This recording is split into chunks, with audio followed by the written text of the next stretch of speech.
Hi everyone. Today we've got Safiyyah Kent from the American School of Creative Science, and Andy, will you kick off? Hi Safiyyah, it's lovely to see you. The first question I want to ask is, how's the overall teaching experience been over the last few months? Well, the overall teaching experience has been like a mixed bag.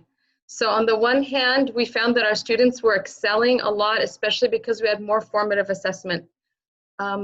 As our technology and our teachers got more adept at the technology, they were able to track the students as they were working online in class. So they were giving them more feedback, more differentiated work right there. So that was good. But the students themselves missed school. They missed their friends. They missed the social aspect. And then as a community of educators, we missed each other. We missed our students. We missed our routines. So in general, we felt like a lot of learning happened, like we kept up the momentum of learning, but we missed the students and we missed the school environment. So what did your school use for delivering the classes? Which digital platform did you focus on? Our digital platform, we kept with what was familiar to the parents and to the students and to the teachers, which is Class Dojo. And then after the first 2 weeks, we used we started out by using the portfolios there. So teachers could make an assignment and hit click and it would go straight to the student. And then the student could upload it by picture, art, or speaking and upload their work directly. And the teacher could look at it, give feedback, and send it back. So we started with Class Dojo. When we found out we're going to be in for the long haul for term 3, then we transitioned over to MS Teams. Right. Because we needed to have a broader we needed live classes. So we didn't start with live classes. Our students at the Leah branch only go to grade 4. So with the younger learners, we started out just with assignments and recorded lessons. And then as we found out we're going to be in for the long term, we did the live sessions. Yeah, you mentioned student engagement there. You said that while they were in class, they were engaged. Did you find that was better, or has it changed in any way?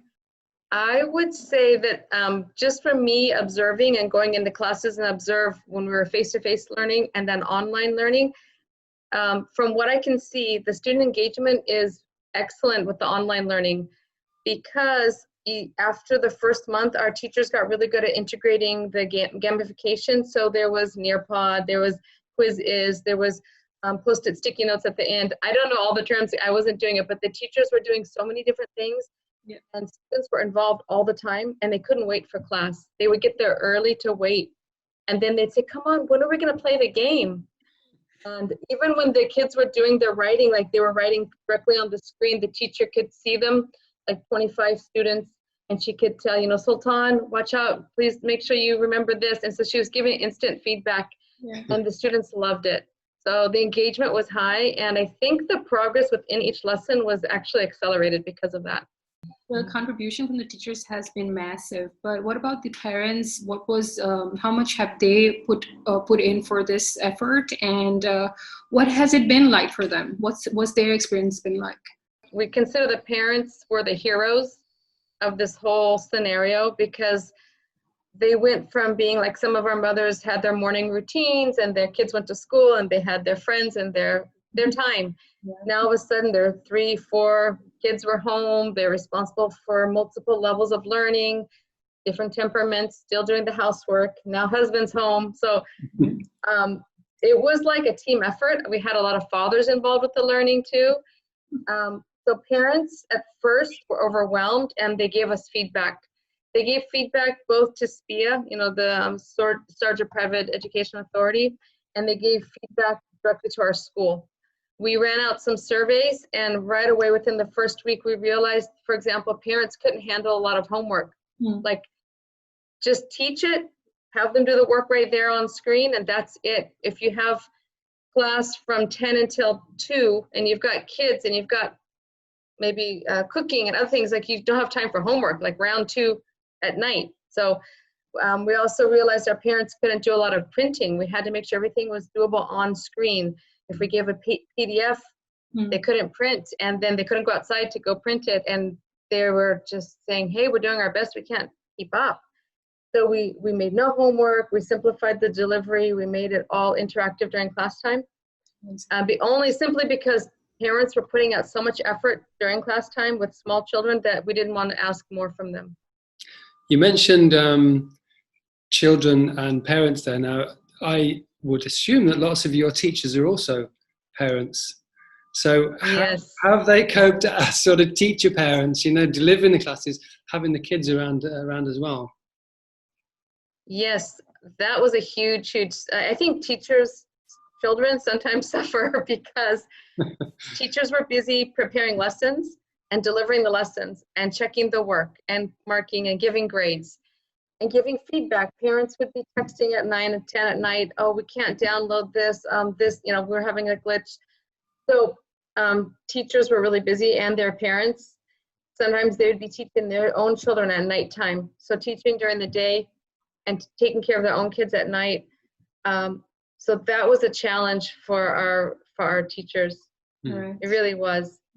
Yeah. But one thing I want to say too, just is that one of the things that feedback teachers gave me is that their own students, their own children who are students, became more independent learners. Right. They learned how to get on themselves, download the lesson, listen to the lesson, pause it, do the task, Right. take a picture of themselves during the task, upload it to the teacher, and they were learning how to do that first or second grade all by themselves. Wow. Yeah. So that was the payoff, I think. Yeah. Yeah, that's pretty good. Yeah. I think maybe teachers are getting a little bit more of the recognition they deserve. Yeah, Well, it's definitely. It's done the spotlight and shown what a great service we offer. Okay, so Safiyyah, what about special education needs students, and has there been an achievement gap there, and what has the school done to facilitate it? So we have a special education inclusion champion in our school, and our school is not very small. We have about 550 students. So her department's not huge, but we have a significant array of different cases. And so what Ms. Nuha did is she personally kept in contact with every family. She made sure that the IEP was being implemented. She gave one-on-one lessons online. She also took time to meet with the parents on a weekly basis to teach them how to help their child. And in addition to that, the SEND students were in class, as they could choose if they wanted to go to class or just do their own one-to-one lessons. So we found that the students were able to actually make progress.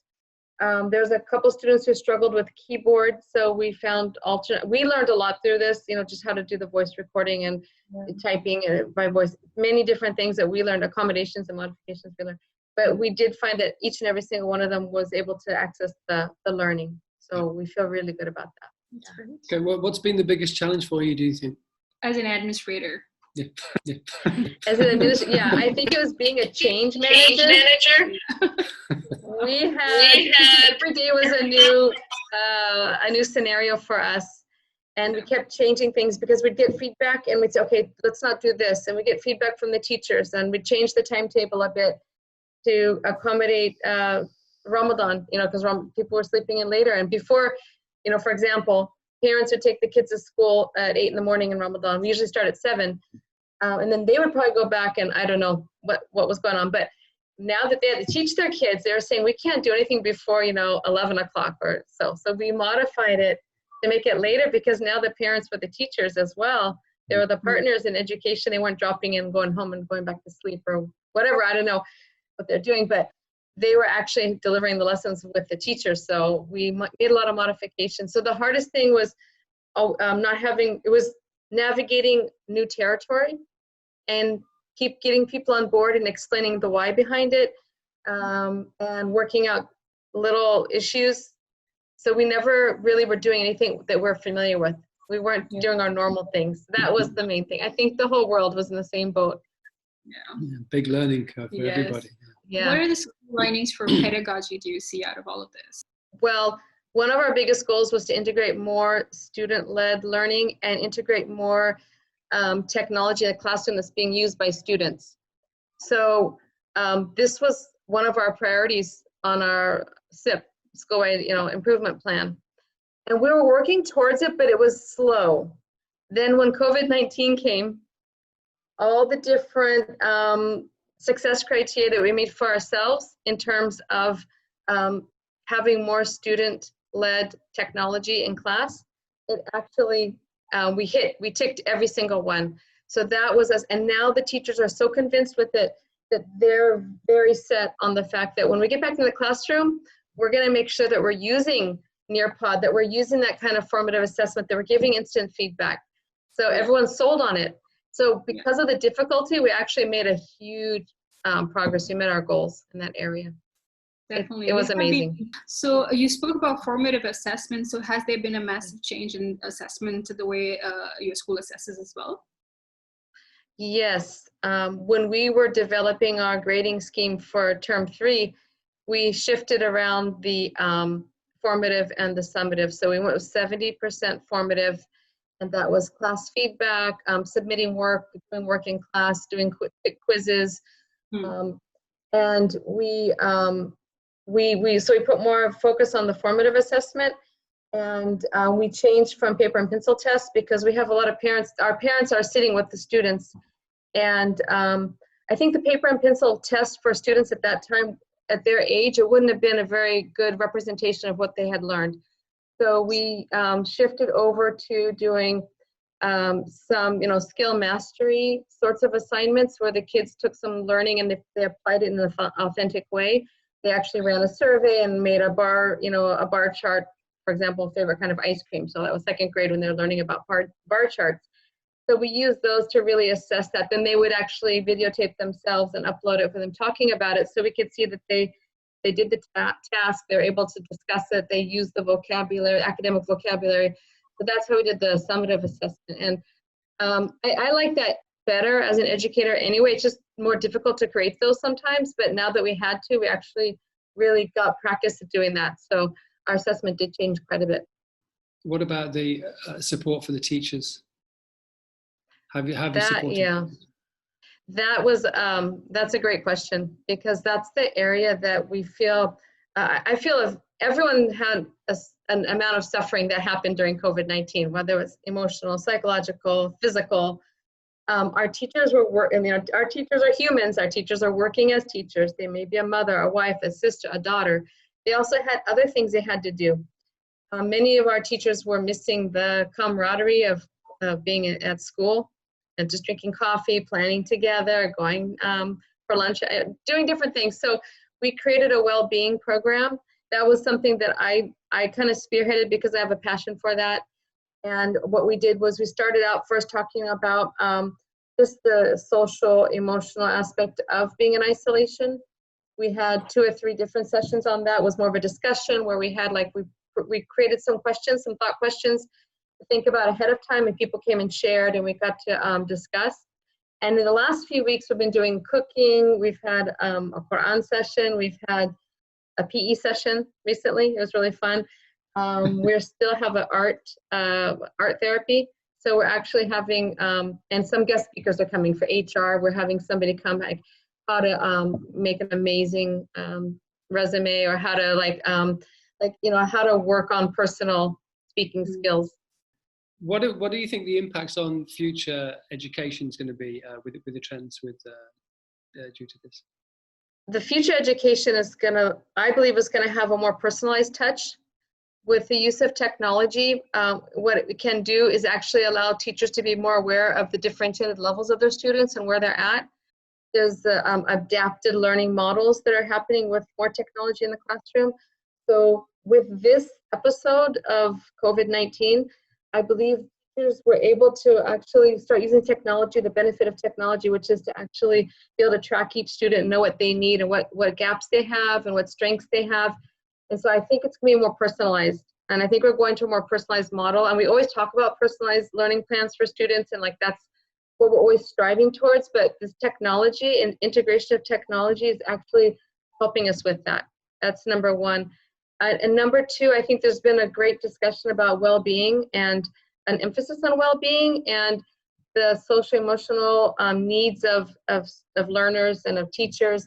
I think there's been a lot of national or international discussion on this. So I think there's going to be a new, a new focus on that. And maybe I did go to an Apple training where they said one of the biggest jobs in the next 20, 30, 40 years is to social emotional learning coaches, simply because people are with technology so much, and that and there needs to be someone coaching in the other side of the emotional intelligence. So I think there's a newfound respect for, a newfound focus on emotional intelligence. Yeah. Yeah. So I feel that's good too. Yeah, good insights. Yeah. Okay, Safiyyah, thank you so much for joining us today and for your expertise. Andy? Yeah, it's been a pleasure talking to you. Thank you once again. Thank you so much. Thank you. And again, it's been really nice talking with you. Yeah, you too.